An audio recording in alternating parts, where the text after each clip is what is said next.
90后情侣双双被职场淘汰，回村流浪，一天都在发些什么疯？早上好呀，大家！我们可以说是全村最热的人呢。其他老人家里都安的空调，我们就是在家里吹空调的外机。不过谁让我们这么天才，竟然想到蹭公交车空调，顺便可以搭个公交车，找个凉快的地方避暑一天。钱能省，生活的快乐当然不能省哦。担心口渴，我们还自制了5瓶东方小树叶的茶饮料。为了不亮瞎双眼，不得不戴上了墨镜儿。42度还能出门，给人一种慷慨赴死的感觉。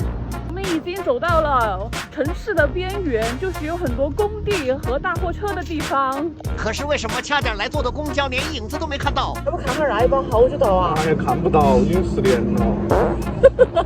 本来是想把最热的时候给躲过去，没想到这次在最热的时候等公交硬扛了2个小时。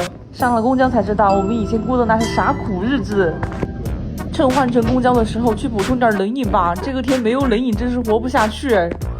没想到躲开了职场，还是上了999这趟车。本来是想喝点咖啡味的饮料的，结果一不小心搞错陈水扁美式。看把隔壁80岁小孩给馋的。说好的一起享受公交车空调自由，管家一个人先晕车了。说好的敷面膜也只有我一个人啦。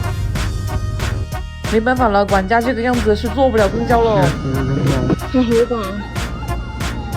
好吧。就管家躺的这个地方旁边有一个风景特别好的，以为是观景台。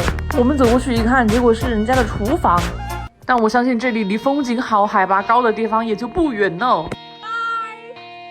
终于是走到一个可以搭蒙古包的地方了。上次的蚊帐太不省事儿，这次买了一个更好的。然后我们还把家里面的床单带下来铺到下面。这个时候的云像是粉红色的羽毛。路过的大姐说，要等到晚上的时候才会天气凉快。好多蚊子啊！我也遭不住哦。本来以为找了一个比较私密的地方露营，结果一觉醒来发现100个人在床头蹦迪。你说在一起要双命，直到你离开的那天，搁外省打工，我们开始了异地恋。既然尴尬藏不住，不如摆个 pose 耍耍酷。人说的我爱你。